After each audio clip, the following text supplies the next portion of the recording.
después de lo que veníamos dando, que habíamos dado Coljas y Saera Apolo, aquello de lo moderno y lo contemporáneo, Romero y Cacciari, ¿no? Y después de dar eso, los que estaría quedando, alguno capaz ya lo tiene, yo tengo que revisar después, pero los otros autores que hemos visto hasta ahora son Ligrone, que lo mencioné, el libro de Pablo Ligrone, el tema disciplina, que era con Almandós y Riera, y Harvey.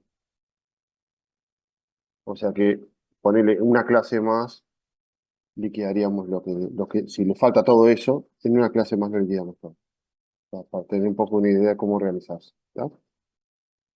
Bien. Eh, Vamos a empezar con Camagni, ¿no?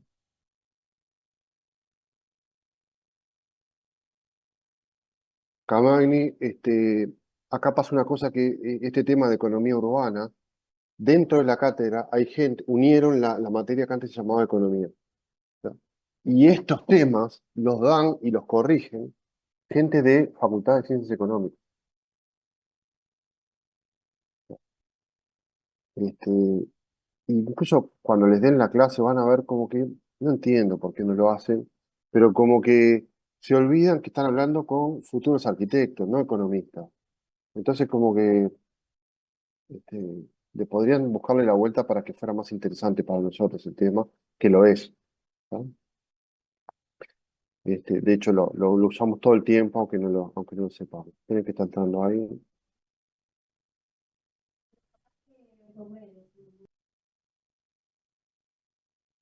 Martín, ¿cómo andás? Martín, estamos empezando recién empiezo, Camagni, Economía Urbana. Esto en el archivo examen en la página de facultad, si ponés buscar Camagni, economía, alguna palabra clave, siempre se preguntan más o menos las mismas cosas de Camagni. Así que con eso se pueden guiar para armarlo. Igual ahora les voy a explicar qué hay que leer bien, ¿está?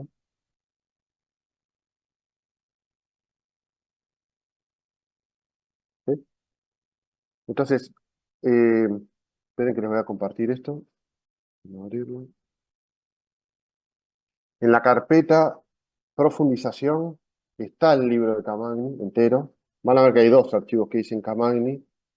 Uno es más pesado, que es el libro entero, el otro es un capítulo solo.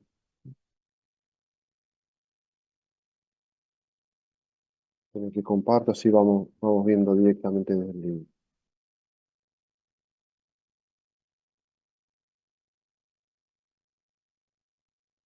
Lo ven ahí, ¿no? No, vamos al índice. Vamos a analizar los índices.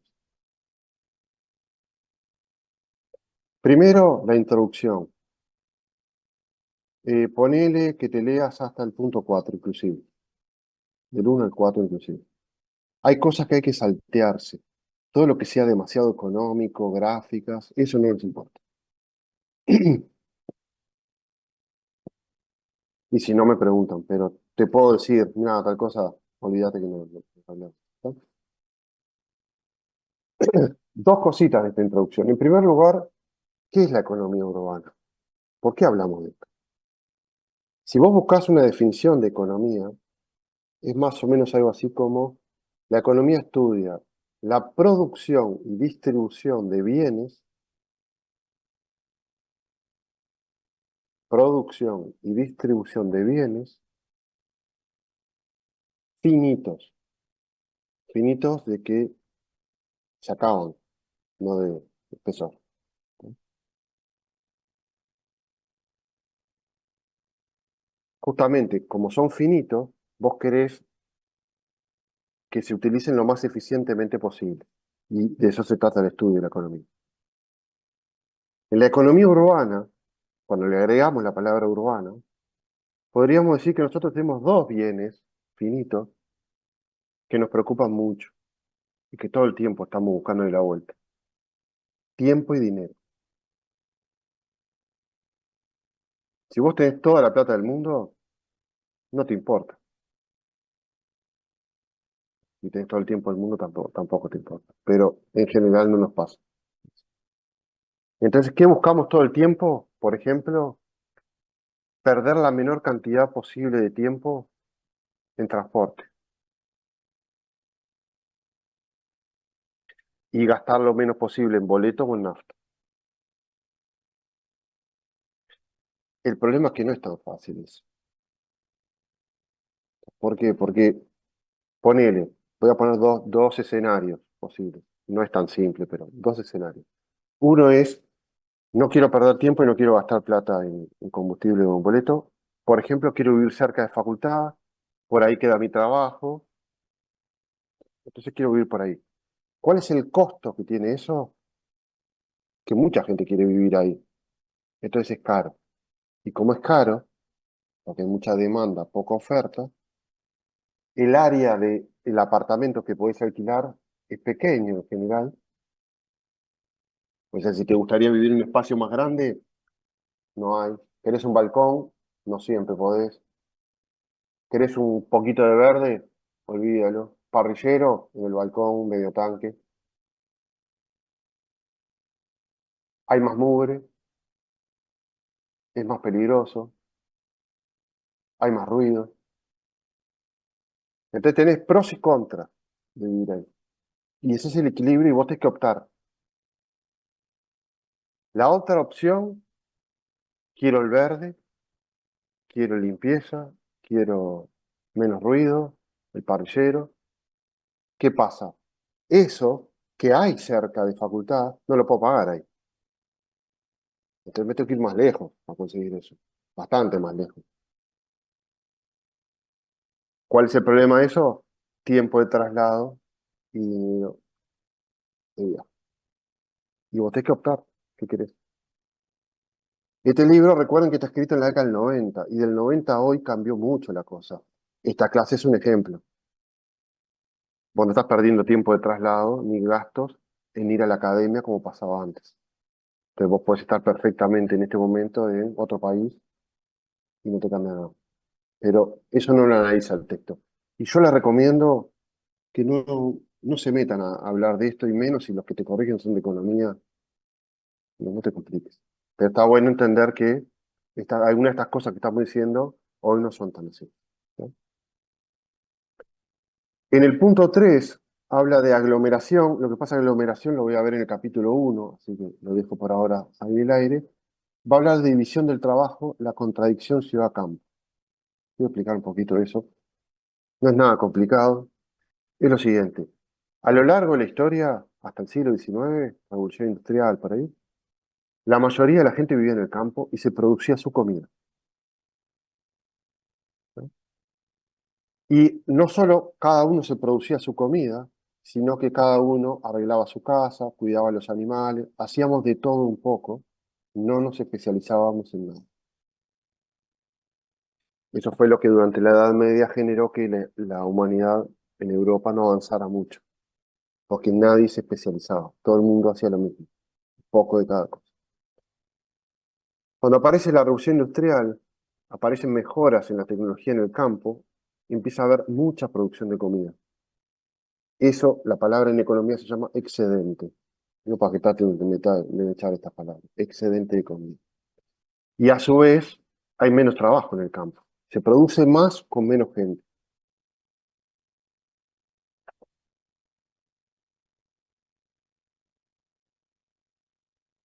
Los que producen esa comida van a querer venderlo, ese excedente. Y a cambio de eso, van a comprar las cosas que produce la ciudad. Autos, computadoras o servicios. Quiero aprender arquitectura, etcétera. Pero me interesa la gente que se va a la ciudad porque se quedó sin trabajo en el campo. Esa gente en la ciudad no haces de todo y de hecho no producís más tu comida. La comprás muchas veces. Para eso tengo que vender algo yo. Me tengo que especializar en algo. Por ejemplo, quiero ser arquitecto. ¿Qué pasa? Como todos nos empezamos a especializar en algo, cada vez se sabe más de eso porque hay competencia. Y la ventaja que tiene eso, y la ventaja que tiene esa aglomeración, y creo que alguna de las chicas me había preguntado esto, lo vi al pasar. ¿Cuál es la ventaja de la concentración de la aglomeración? Que si yo estoy en una ciudad y preciso un arquitecto, al haber competencia y gente que está todo el día haciendo eso, puedo obtener el mejor servicio posible al menor costo posible. El mejor servicio posible al menor costo posible. Estás en el medio del campo, precisas un cerrajero, suerte en pila. El que esté en la vuelta y te va a fajar. Oferta y demanda. ¿Entiendes? Los fletes son más baratos en la ciudad, etc. Hasta acá la introducción. Por favor, ahí me corta si no entiende lo que estoy diciendo, ¿no? Igual después cuando lo vayan leyendo, capaz que también. Vamos al capítulo 1. Aglomeraciones y las cosas más preguntadas. Y acá te diría que te leyeras hasta el 1.3 inclusive. Son bastantes, cariño. Porque lo que tenemos que entender, aparte de la definición, que es el principio de aglomeración, es estos conceptos que estamos hablando para dos categorías. Para las empresas, ¿por qué le sirve a una empresa la aglomeración? Entre otras cosas, porque si no, si vos tenés que, no sé, comprar cosas de papelería, hay ofertas porque estás en una ciudad. Si preciso fletes, me sale más barato si estoy en la ciudad. Pero sobre todo tengo clientes. Y si quiero tener determinado tipo de cliente que me vean mucho, por ejemplo, dentro del shopping, y me va a costar caro ese espacio. Eso es la renta que podemos hablar, ¿no? La otra categoría es las familias. Sí, sí,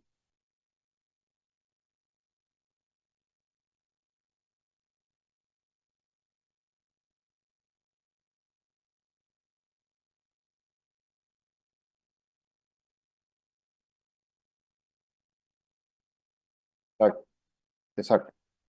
Pero, por ejemplo, vos vas a una ciudad chica del interior y Mosca no está. No le dan los costos, ¿entiendes?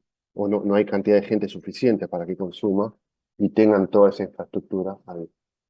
Este, por supuesto que hoy lo que podemos decir es, pero yo hoy puedo comprar esas cosas por internet, sí, pero de vuelta, estamos viniendo al mundo actual y no es lo que está analizando el texto este. ¿Se entiende? Hoy no precisarías un lugar y más como Mosca, que es recontra conocido, yo puedo entrar a la página, compro y que me lo manden a mi casa. Y no precisa gastarse toda esa plata en un local. Pero aún así vende un montón presencialmente, ¿no? La otra categoría son las familias.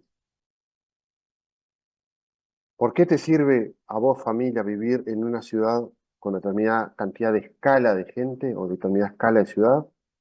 Porque hay servicios de vuelta. ¿Querés un shopping? No en todas las ciudades hay shopping. En muchas ciudades nuestras de interior no hay. ¿Querés, querés ir al fútbol?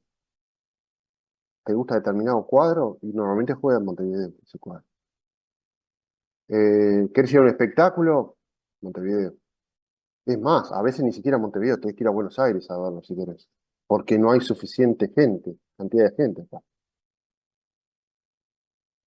¿Querés estudiar facultad? Tenés que venir a Montevideo. Eso se llama economía de escala. Tiene que haber determinada cantidad de gente para que suceda eso.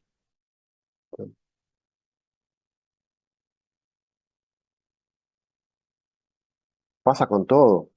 Nombré recién los espectáculos musicales. Fíjate que viene, yo qué sé, Sabina y mete 12 estadios de River en Buenos Aires. 12. ¿Para qué va a venir a Montevideo? Si viene es de onda, pero no le sirve mucho venir a Montevideo. Es una pérdida de tiempo. Para meter en un estadio, ¿no? Bien. Punto 2. También se pregunta, principio de accesibilidad. Acá Leete hasta el 2.4 inclusive, lo mismo, empresas y vivienda. Y de este punto vas a ver que te piden un ejemplo de un modelo que va a ser este, el modelo de von Thunen.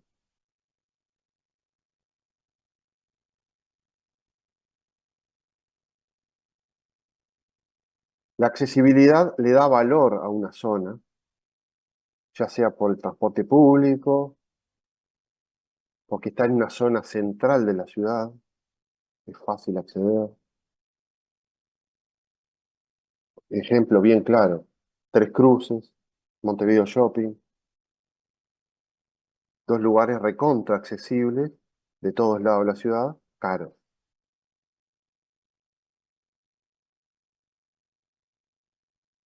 Después, por supuesto que puede haber otras cosas que encarezcan vinculadas a la accesibilidad. Por ejemplo, que tu barrio tenga mucho verde, que tu barrio haya poco ruido, que haya poca violencia. Entonces, la actividad residencial, y bueno, eso de alguna manera también aumenta el valor del suelo, ¿no?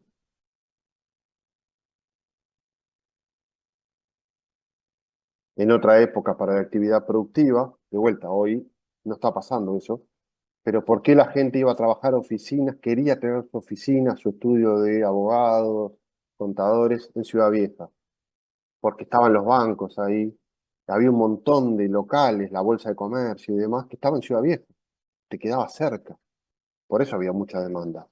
Hoy muchas de esas cosas las haces por internet, por eso las empresas estas se están yendo a Ciudad Vieja, ¿no? El punto 3 no te lo van a preguntar, el 4 sí. Principio de jerarquía, normalmente te preguntan solamente el principio de jerarquía, o sea, el 4.1 alcanzaría. Si querés, leete algún modelo de estos, pero creo que no pregunta. Jerarquía, ¿qué es lo que le da jerarquía, por ejemplo, a un barrio? Cuando digo jerarquía es valor, precio, la cantidad de metros cuadrados que tenés, la proximidad en el mar, en el caso nuestro. Hacia el este se valoriza más que al oeste. De vuelta, la vegetación, la, la, la no violencia, en algunos barrios más que en otros, la accesibilidad. Si fuéramos a una escala más arriba, a nivel de ciudades dentro de Uruguay, desde la época colonial está muy vinculado al puerto, a los puertos. Todo lo que es el litoral del río Uruguay y la faja costera del río de la Plata. Las ciudades del interior del país, Flores, Florida, eh, Durazno, Paso de los Toros, no se valorizan tanto. Y te diría que hoy, no necesariamente con los puertos, todo lo que es Rocha y Maldonado vinculado al turismo, ¿no? Colonia.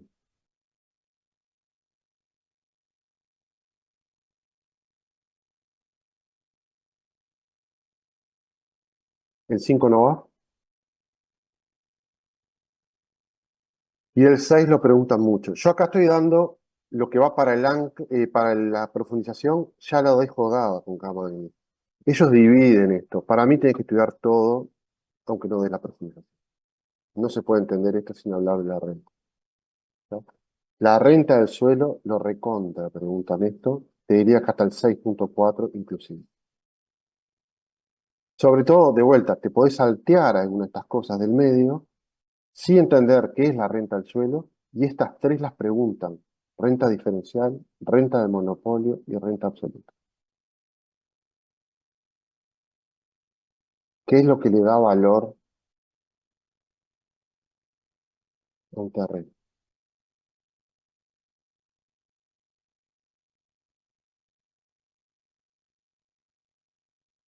Dos cosas de esto. Lo primero, hay un texto en la carpeta de profundización que les recomiendo leerlo cuando lean esto, que se llama Jagger, Jagger, como Mick Jagger, pero una G sola. Habla de Montevideo y va a hablar, es un Word, perdón, es un PDF, pero si pones buscar renta, te va a aparecer, él va a explicar la diferencial, la de monopolio y la absoluta en Montevideo.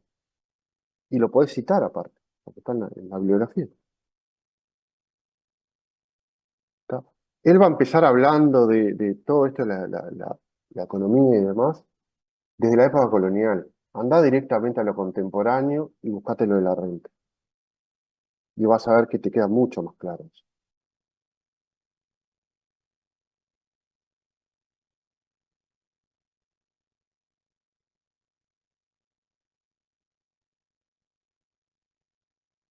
Y lo otro, y te diría que lo leyeras antes que este texto incluso, es un texto que estuvo mucho tiempo entre los obligatorios, así que no sería raro que lo citaras. Es de una autora que se llama,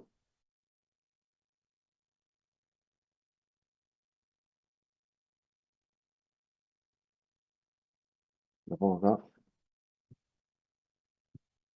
Saskia Sassen, Las ciudades en la economía global. Es corto, recontra entendible, y vas a entender un montón de cosas si empezás leyendo eso. Las ciudades en la economía global. ¿Eh? Aprovechen a armarlo bien, así entienden mejor la clase que tengan en el curso. Y esto seguro que va para el parcial alguna pregunta de todo esto. Así que, y Camagni va para el segundo parcial de vuelta. Así que ya lo tienen dado. ¿Está? Eso sería Camagni. Cómo se escribe el nombre de de las ciudades en la economía global? Está en el chat. Lo escribí en el chat, Martín. Ah, Fíjate a ver si lo ves ahí. ah, sí, sí. ¿Sí?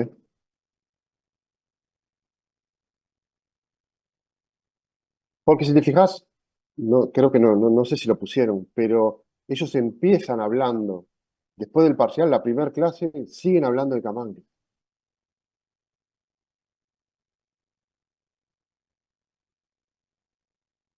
Y podría ser así, el problema es que si lo estudias de esa manera, no vas a entender algunas cosas. Por eso te lo doy, prefiero que lo leas todo entero ahora, no vas a ver que leer igual. Entonces, no es un capricho, es porque...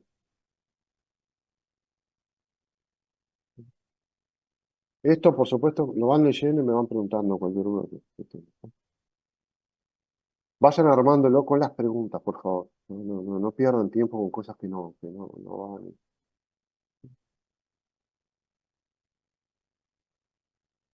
Eh, Tanto las que les dan a ustedes en la cátedra como preguntas de examen en ese archivo mío, examen y la página de facultad. Ponés buscar, Camagni, economía, lo que sea, y ponés aglomeración, jerarquía, y te va a aparecer preguntas con esas palabras clave. Siempre se pregunta eso. Eh, Cambio de tema, volvemos a esa comparación entre la ciudad moderna y la ciudad contemporánea. Este es otro de los temas que va a palparse.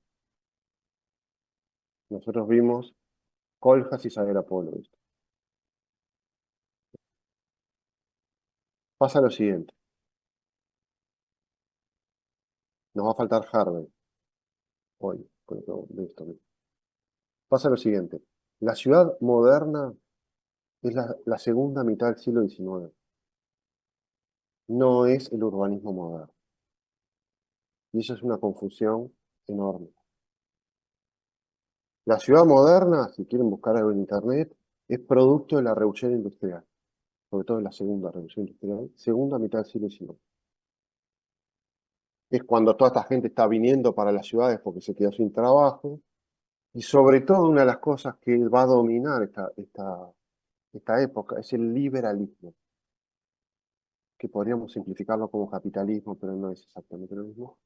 Pero el liberalismo, una de las cosas que proponía el liberalismo, que después busquen la definición, es que si cada uno de nosotros busca el beneficio individual, la sociedad mejora.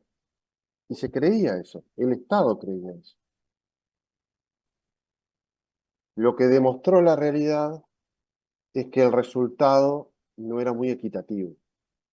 Capaz que a vos te iba bárbaro y a mí me iba horrible. Y yo era una víctima de ese sistema. No le va bien a todo el mundo. que es exactamente lo mismo que está pasando hoy en el neoliberalismo o globalización. Cuando vos compras algo barato en China, es porque hay un chino que la está pasando muy mal produciendo eso. No es no todo el mundo disfruta esta globalización. En África no disfrutan mucho la globalización. En Montevideo hay gente que no disfruta de la globalización. Entonces, eh, este tema justamente lo que analiza es esa segunda mitad del siglo XIX y la ciudad contemporánea. Se saltea lo del medio y viene de los 1980 para acá, donde se repiten algunos problemas. ¿Qué es lo que no está hablando? Lo que está en el medio, el urbanismo moderno. Le Corbusier, L'Ocean, en el caso de Uruguay, el vallismo, ese estado social que intenta equilibrar un poco estas cosas. Esa parte no se habla en el curso, ¿no? Entonces, vamos a los autores. Romero, Pero, pero decime, eso que acabas de hablar del urbanismo moderno no tiene que ver un poco con lo que vimos de ¿cómo es? Esa era Polo y Polo. Colfa, que ellos critican las ciudades de esa época y toda esa movida, ¿no? No, no, no. En realidad ellos dos hablan de la ciudad contemporánea, la ciudad actual, y no, Sí. te diría que no sé si la critican, ¿eh? Yo no encuentro Bueno, crítica. bueno, capaz que en términos no es critican, sino que La por lo menos analizan y casi analizan y ponen algunas interrogantes ahí. y te pone interrogantes y incluso te diría que a Colcas hasta le gusta, ¿eh? Sí, sí, no se juega por nada. Más que criticarla, no. Por eso, ojo con esas opiniones, porque en realidad está sacando una conclusión que de hecho no estoy seguro si es así. O sea, para mí es más un análisis que una crítica. Bien, un detalle no menor. Pero están hablando de lo contemporáneo, no están hablando de Le Corbusier, los Siam, la Carta de Atenas, no están hablando de eso. Están hablando del actual, del 80 para acá. Y vos decís que toda esa parte no No se va, habla mucho. no ¿Eh? se habla nada. En esta materia no se habla nada de la parte del medio, del urbanismo moderno. El urbanismo moderno intentó equilibrar los problemas que venían del siglo XIX.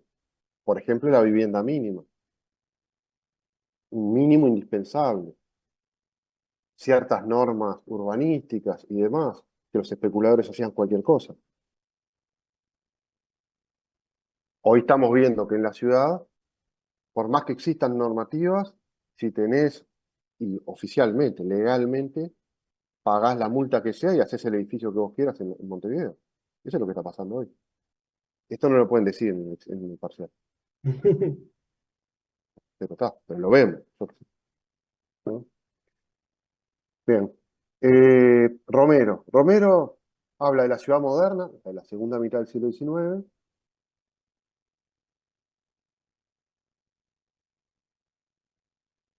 y va a hablar de, hay una pregunta puntual, por eso tienen que entrar al archivo este de preguntas, si pones buscar Romero, hay una pregunta que aparece que es la ciudad como expresión de la cultura para Romero. La ciudad como expresión de la cultura. Y no la explica demasiado, pero lo preguntan y lo han preguntado más de una vez esto. Entonces, lo que yo recomiendo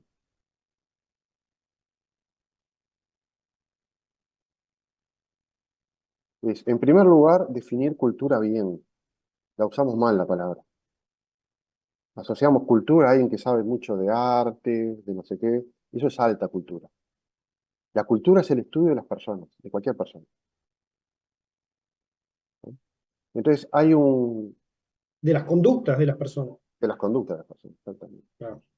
Hay un antropólogo que justamente estudia esto, que se llama Marvin, escribo acá, Harris, es recontra conocido, así que lo pueden citar. Buscan cómo define él la cultura.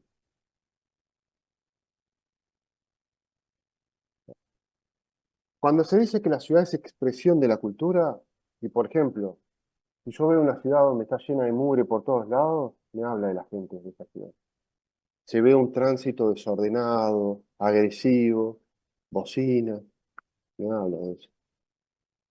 También se ve un lugar con mucho espacio público, mucha gente que disfruta ese espacio, la Rambla, parques, me está hablando de cosas buenas esa ciudad también. Yo lo que le agregaría serían dos cosas a esto, si quieren, en realidad. Yo sugiero para tener más material para hablar. En primer lugar, ¿vieron esos artículos que te dicen la mejor ciudad del mundo para vivir, la mejor ciudad del mundo para jubilarse? Bueno, más allá de la mejor ciudad del mundo, lo que puede significar eso, entrate a alguno de esos artículos y a ver qué parámetros usan para medir eso. ¿Por qué es la mejor ciudad del mundo para vivir? Y vas a ver que algunas de las cosas sí nos interesan, por ejemplo, la salud pública que tenés, el transporte público, la no violencia, etcétera, etcétera. Esos parámetros nos pueden servir como expresión de la cultura.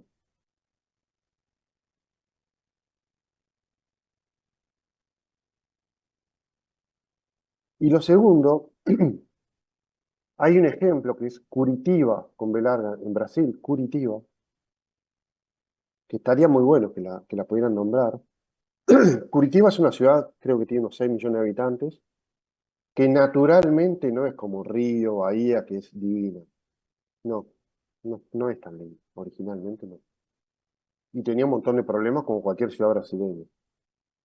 En la década del 70 la agarró un arquitecto que se llamaba Jaime Lerner,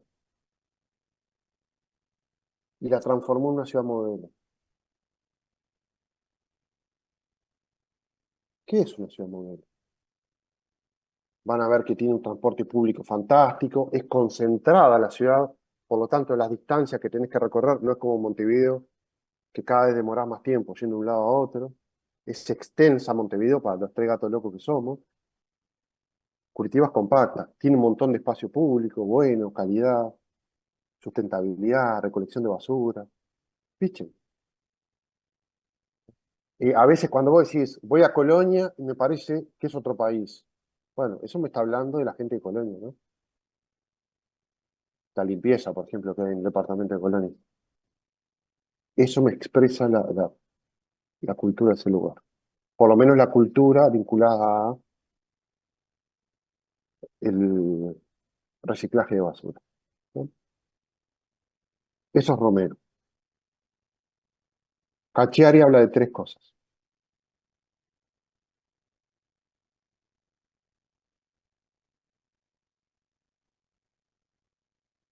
Primero te va a comparar la polis griega y las civitas, con B corta, civitas romanas.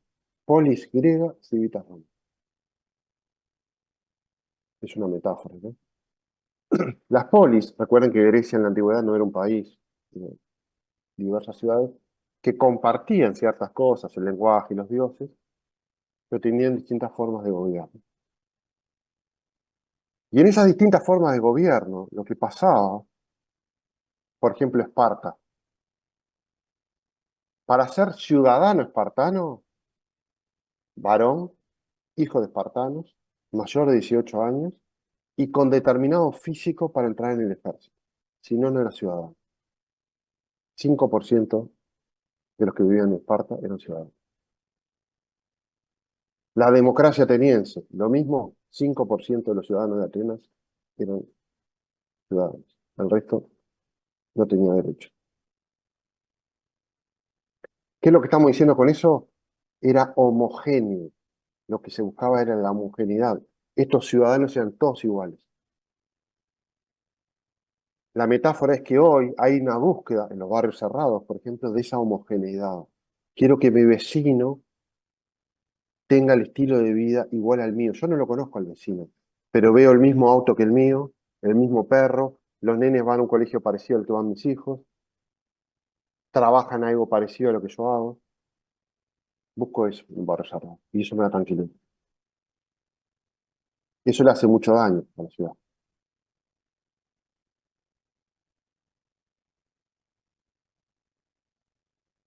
Lo opuesto es lo que hacía Roma. Roma toleraba la diversidad.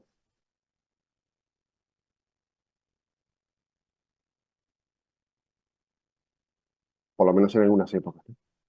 Entonces, la metáfora es, las ciudades deberían ser, aprender más de Roma, que es un poco lo que pasa en Europa, y menos de Grecia, que es lo que pasa en Estados Unidos.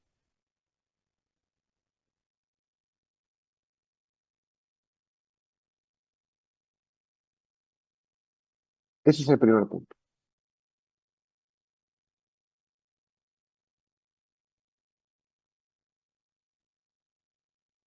Lo segundo, va a hablar de la ciudad moderna, la que venimos hablando, la segunda mitad del siglo XIX.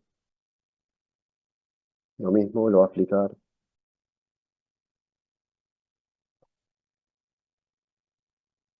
Lo más preguntado de Cacciari es el punto 3, la post-metrópoli, que la explica muy bien, la ciudad actual. Les recomiendo, si quieren y pueden, otro texto que también te explica muy bien esto. Reborati se llama, Territorios privatizados.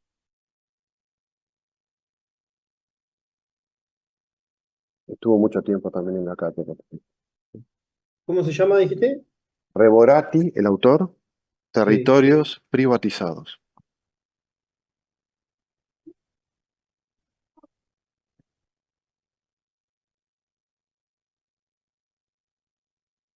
Pero volviendo a Cacciari, va a hablar de esta postmetrópoli, de un montón de características que tiene, que está muy bien, como lo explica, pero hay una cosa que me quiero detener de eso. Él habla de espacio y tiempo en la postmetrópolis, en la ciudad actual, espacio y tiempo. Y es lo siguiente lo que está hablando. Nosotros hoy estamos viviendo en dos ciudades paralelas. Por un lado esta, en la cual entré a esta charla, no me tuve que desplazar, no perdí tiempo de transporte y tengo acceso al servicio que era esta clase. Antes yo tenía que ir hasta la academia, etcétera, etcétera. Pido algo para comer, me llega, yo no me desplazo. Es todo instantáneo. A diferencia de la ciudad real, lo estamos viviendo en Montevideo, cada vez demoro más tiempo en ir, en atravesar el espacio, ir de un lado a otro. Porque todo está disperso en la ciudad. Allá tengo facultad, por allá tengo el trabajo, por otro lado tengo no sé qué, y pierdo tiempo. La pregunta es, ¿cómo podría ser que esta ciudad real yo perdiera menos tiempo y se pareciera más a esa ciudad virtual?